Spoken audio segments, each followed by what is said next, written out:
We've made it to the last posture of primary series. It's Setu Bandhasana, and it's a back bend. It's not a deep back bend, but it's a back bend compared to all of the other postures in primary series. And it's a lot on the neck. So I'll start off by saying that. So if you have anything going on with the neck, if it just feels vulnerable or it's tweaked for whatever reason, then I'm going to show you some variations to do where you don't go into the full expression of it, which is something I do often, because I tweak my neck really often. So if my neck feels just a little bit off, I'll do the variation where I don't go into the full expression. So I'll show you that at the end. So from downward facing dog, after doing a vinyasa, inhale, you jump through to seated. Exhale, you lie down. And now to prepare, you prepare on the inhale. You're going to bend the knees only a little bit. And so this also might be like a trial and error thing. Once you go into it, you might realize like, oh, I bent my knees too much. So that's usually the case. Usually the tendency is to bend the knees too much, and then you'll see like, oh, I actually don't need to bend them that much. So it's kind of like a third of the way up. You bend the knees, and you flex the feet, and you open them, like first position, if you know the reference to ballet dancing. And you have the outside edges of the feet, because what we're going to do is we're going to push into the feet in a moment to go into this. And then I'm just going to turn around to show you the second part of this, which is happening in the upper part of the body. We come into a position that's similar to Matsyasana, the fish pose, counter pose after shoulder stand. So you can catch the back of the thighs, press into the elbows, reach the heart up. So what happens here is you're tilting the pelvis in a way where you're reaching the sit bones away from the heels. So you're tilting the pelvis like into a back bend shape where the pubic bone dives down towards the floor. And then that's going to lift the heart, so you bring the crown of the head to the mat. Now, conventional version, you go into it with the arms crossed already, but to start off, you can go into it by just holding the sides of the mat, or just having the arms flat on the mat next to you to act as like additional supports. So to go into this, we're going to straighten the legs by pressing into the outside edges of the feet until we come to the hairline.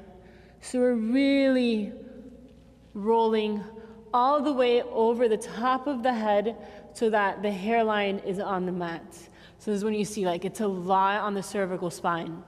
So you're here until the legs are straight. And that's what I mean.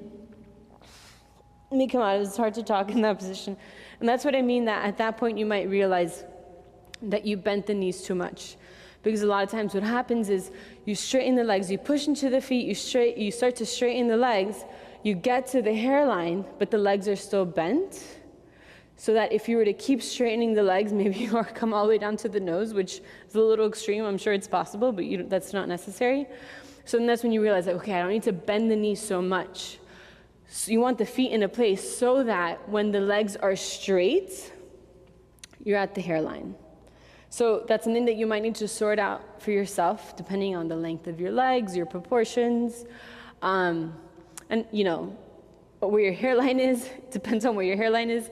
We all have different hairlines. So if you don't have a hairline, for whatever reason, then just kind of somewhere around here, like around the top of the forehead. And you know, it's a posture you need to move in really, really slowly. That's why, especially if you're starting off, use the arms to the side. Or another option is to put the hands like an Urdhva Dhanurasana. Let me show you that. Just to act as that extra support before you try going into it with the arms already crossed. So another thing you can do is bring the hands into Urdhva Dhanurasana. It's the same thing, straighten the legs and come up. And then here you have that extra support. And then maybe you cross the arms once you feel stable.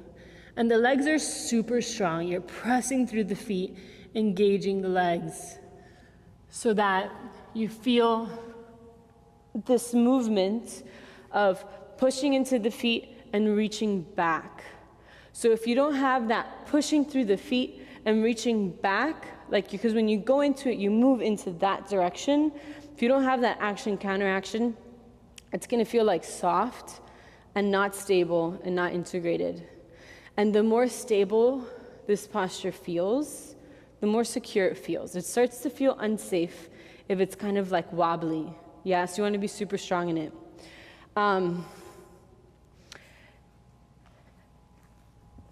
To go into it, the arms crossed, it's the same thing, except you just don't have that third or fourth point of contact to support you. So it's really just like the strength of the legs, pushing into the feet and straightening the legs.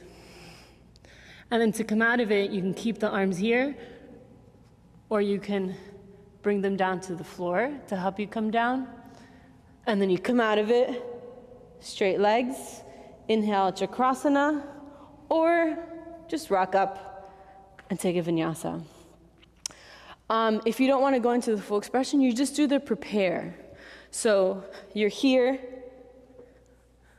and this is your Setu Bandhasana.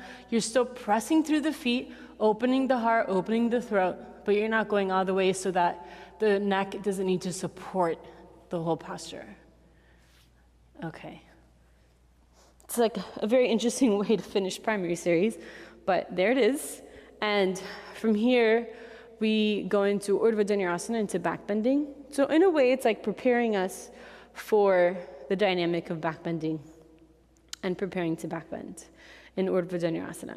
All right, good luck, and I'll see you in back bends.